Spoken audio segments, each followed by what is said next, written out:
তাৰ মৰমৰ ছাত্ৰ ছাত্ৰীসকল, আজি মই তোমালোকৰ কাৰণে চতুৰ্থ শ্ৰেণীৰ স্পন্দন পাঠ্যপুথিৰ অধ্যায় 3 কলা আৰু সংস্কৃতিৰ পাঠ 2 গড়শালীৰ গৰিমা পাঠটো তোমালোকলৈ লৈ আহিছোঁ। চোৱাচোন এতিয়া গড়শালী গৰিমা বুলি আমি পাঠটোতনো কি আছে তাকে চাওঁ।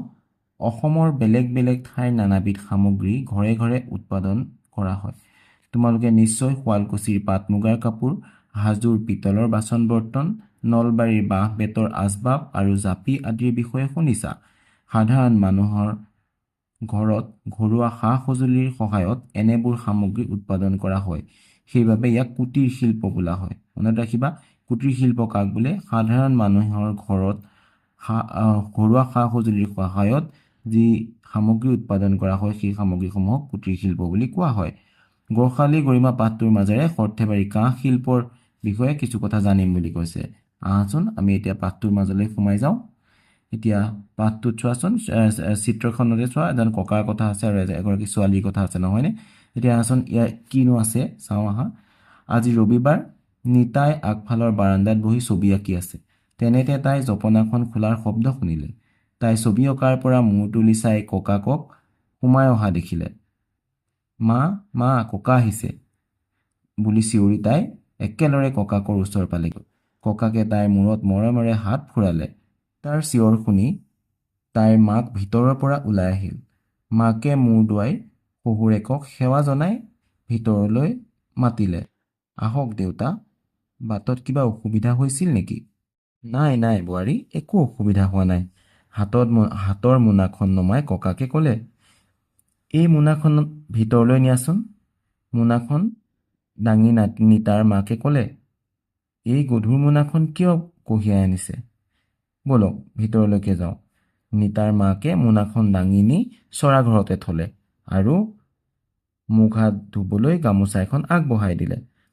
এতিয়া এইখিনিলৈকে আমি কি গম পালোঁ বাৰু চোৱা, যে ককাক আহিছে নিতাৰ ওচৰলৈ, নিতাৰ ঘৰলৈ, আৰু নিতাৰ ঘৰলৈ আহোঁতে ককাকে এখন মোনা লৈ আহিছে। মোনাখনত বহুত ৱেইট আছে, মানে তাত ভৰ বেছি হৈ আছে, আৰু তাকে দেখি পেলাই নিতাৰ মাকে কৈছে, এইখন মোনাখন কিয় কঢ়িয়াই আনিলে, হয়নে?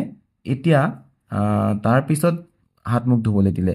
এতিয়া কি কৈছে চোৱা, ককাকে হাত ভৰি ধুই চৰাঘৰলৈ আহিল। তেওঁ নিতাক কাষলৈ মাতি ক'লে, তোমালৈ কি আনিছোঁ চোৱাহি। নিতা আগবাঢ়ি আহিল। ককাকে মোনাৰ ভিতৰৰ পৰা দুযোৰ কাঁহী বাতি উলিয়ালে। তাৰ পাছত ধুনীয়া বানবাতি এটা উলিয়াই নিতাৰ হাতত দিলে। তেওঁ ক'লে, এয়া তোমাৰ জন্মদিনৰ আগতীয়া উপহাৰ। নিতায়ো ককাকৰ উপহাৰটো হেঁপাহেৰে গ্ৰহণ কৰিলে। যোৱা বছৰ গৰমৰ বন্ধত নিতা সৰ্থেবাৰীৰ ককাকৰ ঘৰলৈ গৈছিল।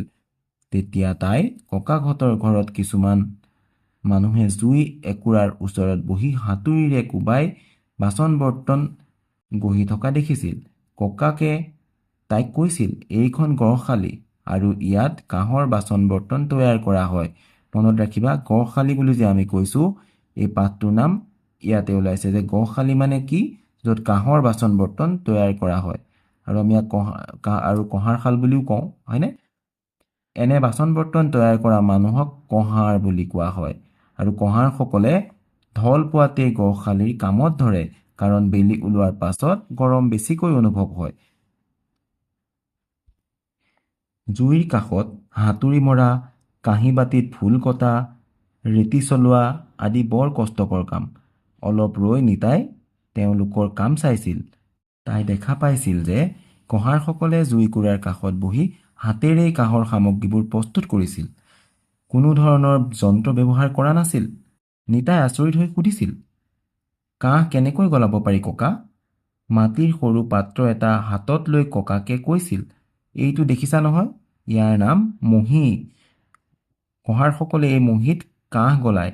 মনত ৰাখিবা, কঁহাৰসকলে ক'ত কাঁহ গলায়? মহি বুলি এটা পাত্ৰ আছে, তাতে কাঁহ গলায়। ভগা চিগা কাঁহৰ বাচন বৰ্তনবোৰ প্ৰথমতে ভাঙি সৰু সৰু টুকুৰা কৰে। তাৰ পাছত সেই টুকুৰাবোৰ মহিত ঢালে। মহিটো অঙঠাৰ মাজত থিয় কৰি ৰাখি জুইকুৰা দপদপাই জ্বলাই দিয়ে। জুইৰ তাপত মহিৰ ভিতৰৰ কাঁহখিনি গলিবলৈ আৰম্ভ কৰে। ভালদৰে গলাৰ পাছত সেইখিনি ঘিলা পিঠাৰ আকৃতিৰ সাঁচত ঢালে, আৰু চেঁচা হ'লে কাঁহখিনিও একোখন ঘিলা পিঠাৰ দৰে হয়। এয়া চোৱা, তেওঁলোকে কাঁহৰ বাচন বৰ্তন তৈয়াৰ কৰি আছে। যে ঘিলা পিঠাৰ দৰে কাঁহৰ বাচনটো তেওঁলোকে হাতেৰেই সেই কাঁহখিনি আকৌ চোৱা, এখন কাঁহী হওক বা যি ধৰণৰ বাতি ঘটি লোটা সকলোবিলাক বস্তু কিন্তু হাতেৰেই কৰে, কোনো ধৰণৰ মেচিন ব্যৱহাৰ নকৰে। ককাকে পুনৰ কৈছিল, পাছত কঁহাৰসকলে ঘিলা পিঠাৰ আকৃতিৰ কাঁহখিনি জুইত তপতাই ৰঙা কৰি লয়, আৰু সেই ঘিলা পিঠাৰ আকৃতিৰ কাঁহখিনি জুইত তপতাই ৰঙা কৰি লয়, আৰু তেনে তাক চেপেনাৰে ধৰি উলিয়াই আনে। কাৰণ গৰমটোতো হাতেৰে ধৰিব নোৱাৰিব, নহয় জানো?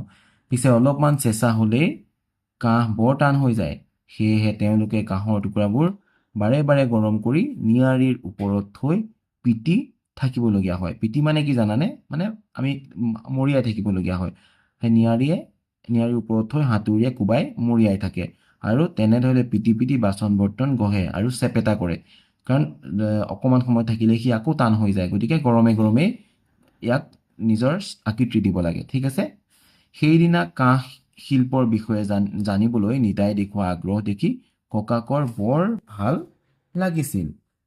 সেইবাবেই নিতাৰ জন্মদিনত আগতীয়াকৈ উপহাৰস্বৰূপে তেওঁ আজি কাঁহৰ বানবাতিটো লৈ আহিছে। মানে সেইদিনাখন কি হ'ল, ইমানখিনি যে কাঁহৰ বাচন বৰ্তনৰ বিষয়ে জানিবলৈ মন গৈছে, সেইকাৰণে নিতালৈ এটা কাঁহৰ বানবাতিকে উপহাৰ হিচাপে লৈ আহিছে। ঠিক আছে? ইতিমধ্যে নিতাৰ মাকে গুড় এডোখৰৰ সৈতে এবাতি চাহ লৈ আহিল।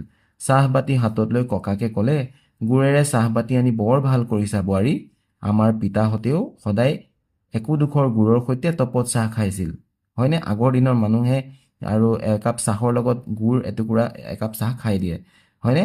ঠিক সেইধৰণে ককাককো দিছিলেহি, ককাকেও খাইছিলে। দিনটো নিতাই ককাকৰ লগতেই পাৰ কৰিলে।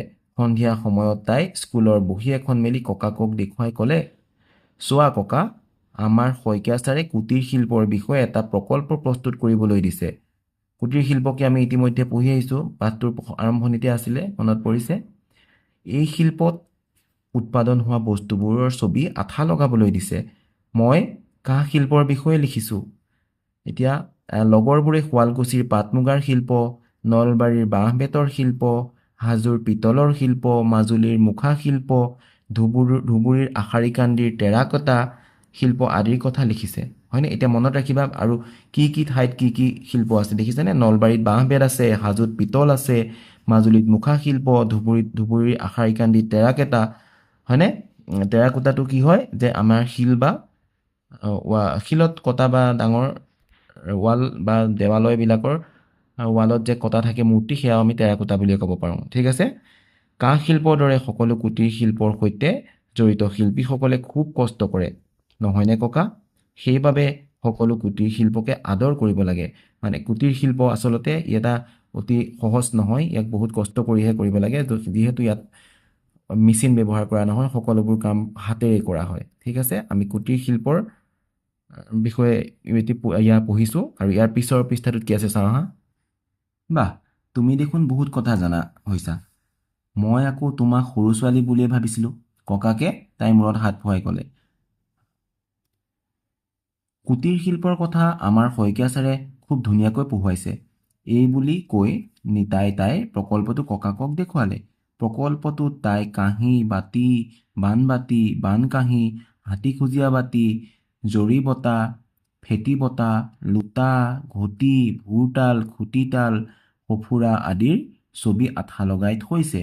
ছবিবোৰৰ তলত ধুনীয়াকৈ সেইবোৰৰ নাম লিখিছে। সেইবোৰ দেখি ককাকে বৰ ভাল পালে। এতিয়া তোমালোকে মনত ৰাখিবাচোন, এই যে প্ৰকল্পটো বুলি কৈছে, প্ৰকল্পটোত কি কি লগাইছিলে? কাঁহী লগাইছিলে, হয়নে? বাতি, বানবাতি, বানকাঁহী, হাতীখুজীয়া বাতি, জৰি বটা, ফেটি বটা, লোটা, ঘটি, ভোৰতাল, খুটিতাল, সফুৰা, এই সকলোবিলাক তেনেহ'লে কিহৰ পৰা বনে? কাঁহৰ পৰা, হয়নে নহয়? তোমালোকক যদি লিখিবলৈ কয় কাঁহৰ পৰা বনা কেইবিধমান সামগ্ৰীৰ নাম, তেনেহ'লে তোমালোকে লিখিব লাগিব। ঠিক আছে? ককাকে পুনৰ ক'লে, কাঁহৰ বাচন বৰ্তন বৰ মূল্যৱান বস্তু আইজনী। আমাৰ বিয়া সবাহ, নাম প্ৰসংগ আদি সকলো অনুষ্ঠানতে কাঁহৰ সামগ্ৰী লাগে। অসমৰ বাহিৰে ভাৰতৰ আন কোনো ঠাইতে কাঁহৰ বাচন হাতেৰে নগঢ়ায়।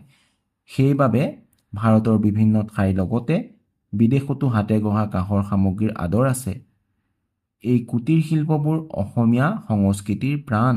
উৎসৱ পৰবত হাতে বোৱা চাদৰ মেখেলা গামোচা চুৰিয়া নহ'লে নহয় জাপিটো অসমীয়াৰ বৰ মানৰ বস্তু কাঁহ শিল্পৰ দৰে সকলো কুটিৰ শিল্পক লৈ বিশ্ববাসীৰ আগত আমি গৌৰৱ কৰিব পাৰোঁ ককাকৰ কথাবোৰ নিতাই মন দি শুনিলে ঠিক আছে এতিয়া তোমালোকে ইয়াৰ পৰা কি বুজিলা যে কাঁহ শিল্প এক মূল্যৱান কাঁহ শিল্প মানে এটা আমাৰ অসমৰ পুৰণি শিল্প আৰু সেই শিল্পক লৈ পেলাই আমি গৌৰৱ কৰিব পাৰোঁ ঠিক আছে আৰু কাঁহৰ বাচন বৰ্তন বা সামগ্ৰী নহ'লে নচলে হয়নে আমি সকলোৱে জানো যে বিয়া সবাহ উৎসৱ পৰৱ সকলোতে আমাৰ মুখ্য স্থান কাঁহৰ বাচন বৰ্তনবোৰে পায়েই হয়নে আৰু ঠিক তাৰ তেনেধৰণে চাদৰ মেখেলা গামোচা চুৰিয়া নহ'লেও কিন্তু উৎসৱ পাৰ্বণত নচলে গতিকে অসমীয়া সংস্কৃতিৰ কথা আৰু অসমীয়া কুটিৰ শিল্পৰ কথা এই পাঠটোত কৈছে তোমালোকে যদি কিবা বুজি পোৱা নাই আকৌ এবাৰ ভালকৈ পঢ়ি চাবা এবাৰ নহ'লে কেইবাবাৰো পঢ়িবা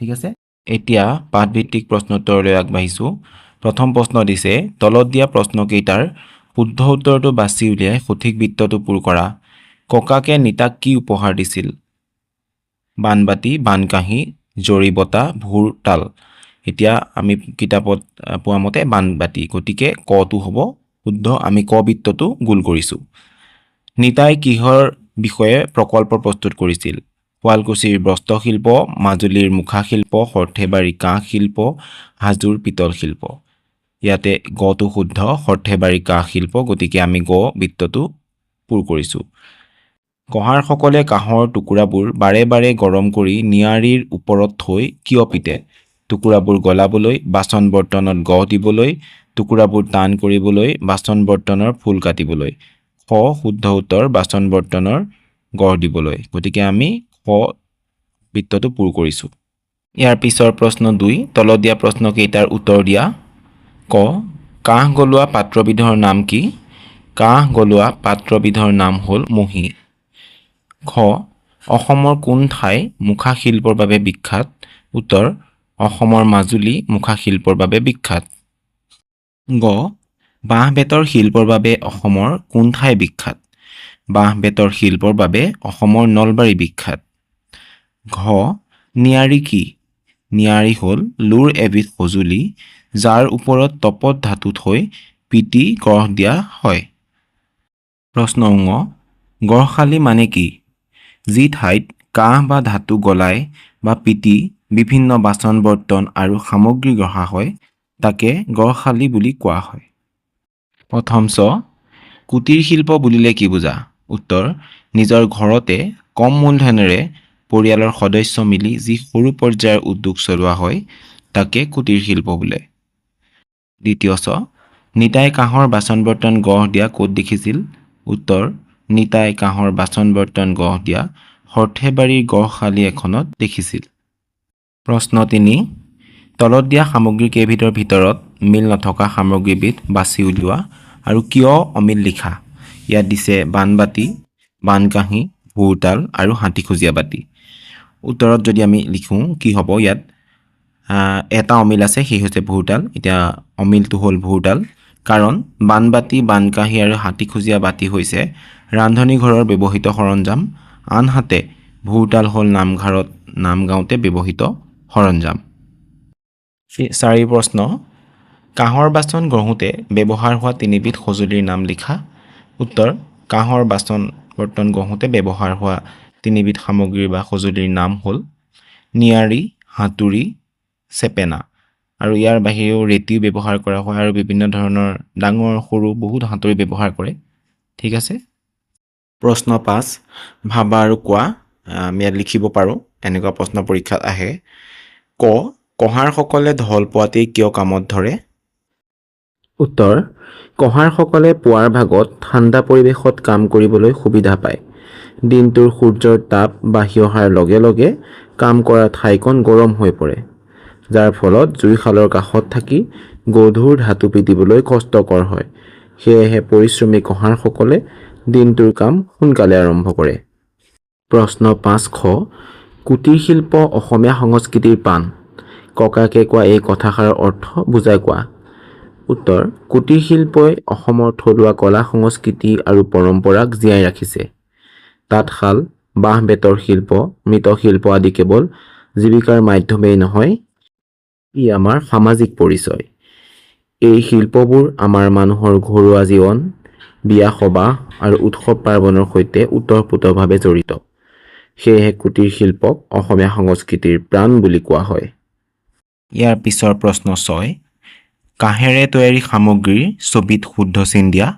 ইয়াত প্ৰথম চিত্ৰ বটল দিছে, ই কাঁহেৰে নাই তৈয়াৰ হোৱা নাই, গতিকে ইয়াত আমি শুদ্ধ চিন দিয়া নাই। ইয়াৰ 2 নম্বৰত দিছে বানবাতি, ই কাঁহেৰে তৈয়াৰী, গতিকে শুদ্ধ চিন দিয়া হৈছে।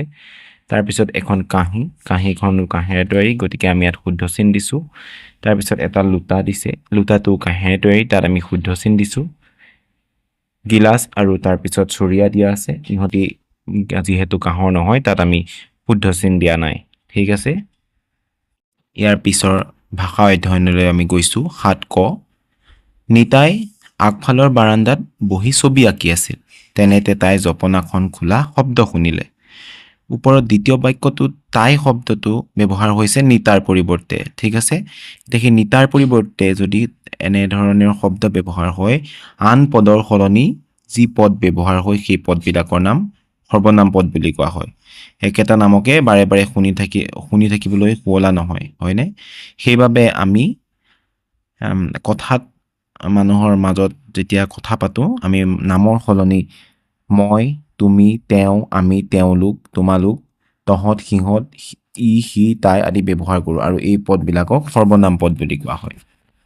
ইয়াৰ পিছৰ প্ৰশ্ন 7 খ, তলত দিয়া দফাটোৰ পৰা সৰ্বনাম পদ বিচাৰি উলিয়াই লিখা। সৰ্বনাম পদত কি হ'ব বুলি আমি ইতিমধ্যে পঢ়ি আহিছোঁ। মই, তুমি, তেওঁ, আমি, তোমালোক, তেওঁলোক, তহঁত, সিহঁত, ই, সি, তাই, এইবিলাক। এতিয়া ইয়াত চোৱা, এই দফাটো মই পঢ়ি যাম, তোমালোকে চাবা। মই যোনকেইটা সৰ্বনাম পদ হয় ৰঙা চিন ইতিমধ্যে বোলাই থৈছোঁ। এদিন এজাক সিংহই জিৰাফ ধৰিবলৈ মন মেলিলে। সিংহতী মানে জিৰাফক আকৌ কৈছে, জিৰাফটো বাৰে বাৰে নাম নলৈ সিংহতী বুলি কৈছে। সিংহতী গছজোপাৰ আঁৰত লুকাই ৰৈ থাকিল। কিন্তু চতুৰ বান্দৰী এজনীয়ে সিংহবোৰক দেখা পালে। তাই চিঞৰ বাখৰ লগালে। তাই বুলি কৈছে। লগে লগে জিৰাফবোৰ যেনিয়ে তেনিয়ে পলাবলৈ ধৰিলে। জিৰাফৰ পোৱালি এটাই দৌৰি দৌৰি মানুহৰ গাঁৱত সোমাল। মানুহবোৰে তাক মৰমেৰে ৰাখিলে। কাক? জিৰাফৰ পোৱালিটোক। জিৰাফৰ পোৱালিটো বাৰে বাৰে নকৈ তাক শব্দটো ব্যৱহাৰ কৰিছে। কিন্তু তেওঁলোকৰ ঘৰৰ দুৱাৰবোৰ পোৱালিটোৰ তুলনাত চাপৰ। সেইবাবে তেওঁলোকে মানে গাঁৱৰ মানুহে তাক জিৰাফৰ পোৱালিটোক তাক ঘৰৰ ভিতৰত সোমাব নোৱাৰিলে। মানুহবোৰে আলচ কৰি ৰাতিয়েই তাক তাৰ মাক বাপেকৰ ওচৰত থৈ আহিলগৈ। তাক মানে জিৰাফক তাৰ মানে তাৰ জিৰাফৰ মাক বা দেউতাকৰ কথা কৈছে। ঠিক আছে। ঠিক এনেধৰণে আমি সৰ্বনাম পদসমূহ বিচাৰি উলিয়াব লাগিব। 7 গত কি দিছে চাওঁ আহা। তলত দিয়া বাক্যকেইটা পঢ়ি উপযুক্ত সৰ্বনাম পদেৰে খালী ঠাই পূৰ কৰা। ৰাম এজন ভাল ল'ৰা, সদায় ভালদৰে পঢ়ে, সি সদায় ভালদৰে পঢ়ে। ৰামৰ পৰিৱৰ্তে সি সৰ্বনাম ব্যৱহাৰ হৈছে। নিতাই ককাকক দেখি বৰ আনন্দ পালে। তাই ককাকৰ হাতত ধৰিলেগৈ। নিতাৰ পৰিৱৰ্তে তাই ব্যৱহাৰ হৈছে। নিতা আৰু মই 4ৰ্থ শ্ৰেণীত পঢ়োঁ। আমি নিয়মিত স্কুললৈ যাওঁ। নিতা আৰু মই শব্দটো পৰিৱৰ্তে আমি শব্দ আহিছে। আমিটো হ'ল সৰ্বনাম পদ। মহাত্মা গান্ধীক আমি বাপু বুলি কওঁ। তেখেতে ভাৰতৰ কুটিৰ শিল্পৰ বিকাশত গুৰুত্ব দিছিল। মহাত্মা গান্ধীৰ নামৰ পৰিৱৰ্তে তেখেত শব্দটো আমি ব্যৱহাৰ কৰিছোঁ। তেখেত হৈছে সৰ্বনাম পদ। প্ৰশ্ন 8, আলোচনা কৰি লিখা। কুটিৰ শিল্পই মানুহক কেনেদৰে সহায় কৰে? উত্তৰ, কুটিৰ শিল্পই স্থানীয়ভাৱে উপলব্ধ কেঁচা সামগ্ৰী ব্যৱহাৰ কৰি আৰু ঘৰতে বস্তু প্ৰস্তুত কৰি মানুহক স্বাৱলম্বী হ'বলৈ সহায় কৰে। ই নিবনুৱা সমস্যা দূৰ কৰাৰ লগতে গ্ৰাম্য অৰ্থনীতি সবল কৰি পৰিয়ালসমূহক অতিৰিক্ত উপাৰ্জনৰ সুবিধা প্ৰদান কৰে। ধন্যবাদ মৰমৰ ছাত্ৰ ছাত্ৰীসকল, তোমালোকক ইতিমধ্যে এই পাঠটো সম্পূৰ্ণৰূপে শেষ কৰিছোঁ। আৰু যদি কিবা তোমালোকৰ খোকোজা থাকি গৈছে কমেণ্ট যোগে জনাবা, নিশ্চয় সহায় কৰিম। ভিডিঅ'টো শেষলৈকৈ চোৱাৰ বাবে ধন্যবাদ।